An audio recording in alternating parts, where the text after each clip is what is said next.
Psalm 51. Have mercy on me, O God, according to your unfailing love, according to your great compassion, blot out my transgressions. Wash away all my iniquity, and cleanse me from my sin.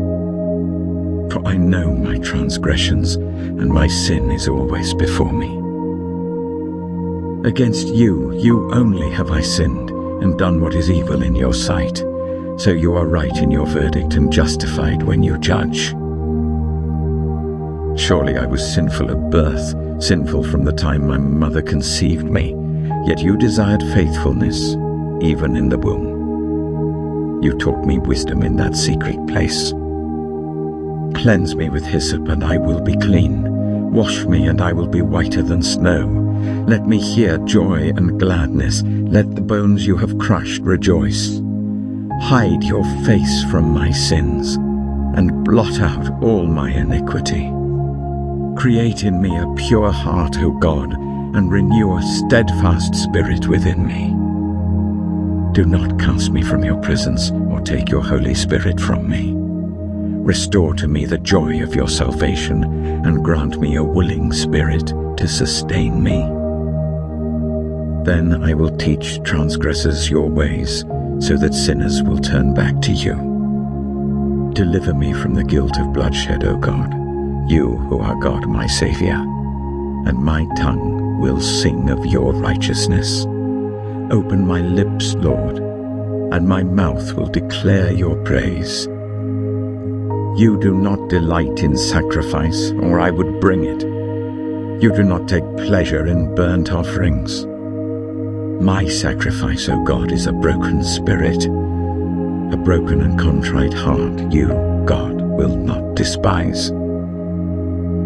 May it please you to prosper Zion, to build up the walls of Jerusalem. Then you will delight in the sacrifices of the righteous, in burnt offerings offered whole. Then bulls will be offered on your altar.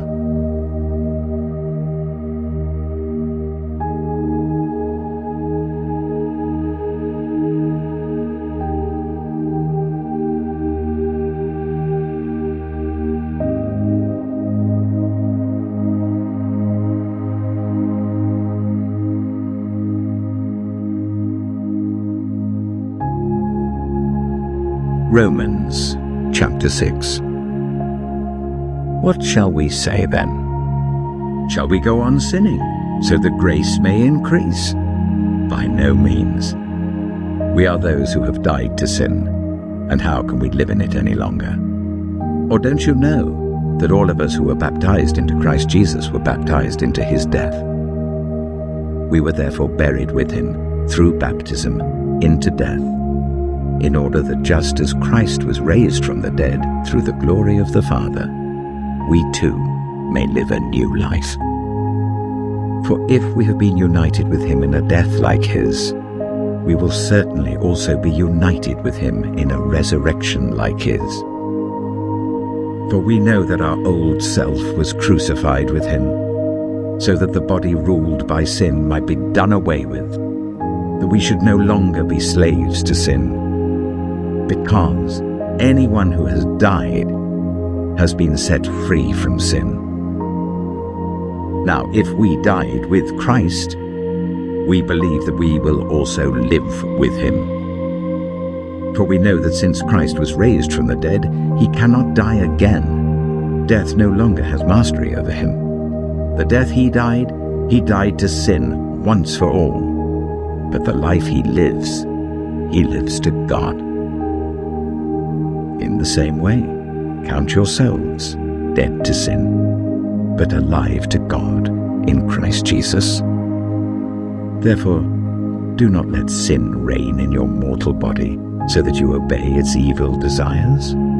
Do not offer any part of yourself to sin as an instrument of wickedness, but rather offer yourselves to God as those who have been brought from death to life, and offer every part of yourself to him as an instrument of righteousness. For sin shall no longer be your master, because you are not under the law, but under grace. What then? Shall we sin because we are not under the law but under grace? By no means. Don't you know that when you offer yourselves to someone as obedient slaves, you are slaves of the one you obey, whether you are slaves to sin, which leads to death, or to obedience, which leads to righteousness? But thanks be to God that though you used to be slaves to sin, you have come to obey from your heart the pattern of teaching that has now claimed your allegiance. You have been set free from sin and have become slaves to righteousness. I'm using an example from everyday life because of your human limitations. Just as you used to offer yourselves as slaves to impurity and to ever-increasing wickedness, so now offer yourselves as slaves to righteousness, leading to holiness. When you were slaves to sin, you were free from the control of righteousness. What benefit did you reap at that time from the things you are now ashamed of? Those things result in death. But now that you've been set free from sin and have become slaves of God, the benefit you reap leads to holiness, and the result is eternal life. For the wages of sin is death, but the gift of God is eternal life in Christ Jesus our Lord.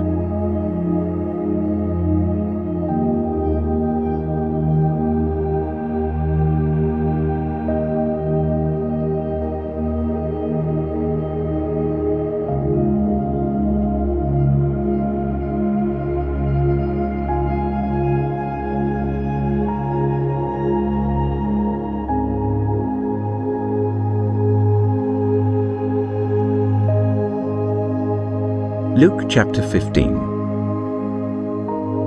Now the tax collectors and sinners were all gathering around to hear Jesus. But the Pharisees and the teachers of the law muttered, "This man welcomes sinners and eats with them." Then Jesus told them this parable. Suppose one of you has 100 sheep and loses one of them. Doesn't he leave the 99 in the open country and go after the lost sheep until he finds it? And when he finds it, he joyfully puts it on his shoulders and goes home.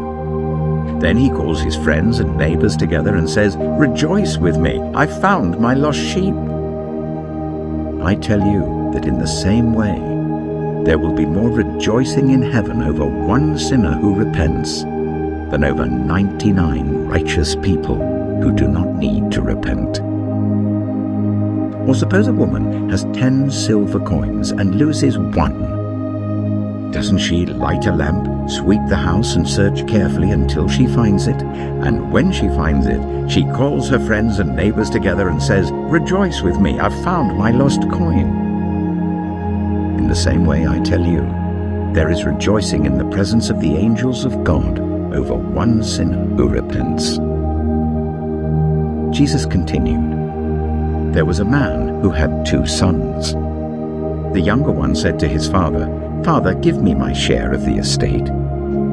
So he divided his property between them.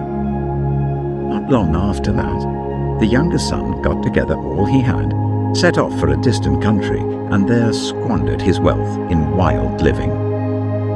After he had spent everything, there was a severe famine in that whole country, and he began to be in need. So he went and hired himself out to a citizen of that country, who sent him to his fields to feed pigs. He longed to fill his stomach with the pods that the pigs were eating, but no one gave him anything.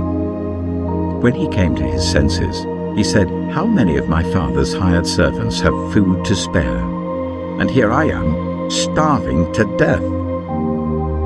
I will set out and go back to my father and say to him, Father, I have sinned against heaven and against you. I am no longer worthy to be called your son. Make me like one of your hired servants.' So he got up and went to his father. But while he was still a long way off, his father saw him and was filled with compassion for him. He ran to his son, threw his arms around him and kissed him. The son said to him, 'Father, I have sinned against heaven and against you. I am no longer worthy to be called your son.' But the father said to his servants, "Quick, bring the best robe and put it on him. Put a ring on his finger and sandals on his feet. Bring the fattened calf and kill it. Let's have a feast and celebrate. For this son of mine was dead and is alive again. He was lost and is found." So they began to celebrate. Meanwhile, the older son was in the field. When he came near the house, he heard music and dancing. So he called one of the servants and asked him what was going on. "Your brother has come," he replied, "and your father has killed the fattened calf, because he has him back safe and sound." The older brother became angry and refused to go in. So his father went out and pleaded with him. But he answered his father, "Look, all these years I've been slaving for you and never disobeyed your orders. Yet you never gave me even a young goat so I could celebrate with my friends. But when this son of yours, who has squandered your property with prostitutes, comes home, you killed the fattened calf for him." "My son," the father said, "you are always with me, and everything I have is yours. But we had to celebrate and be glad because this brother of yours was dead and is alive again. He was lost and is found."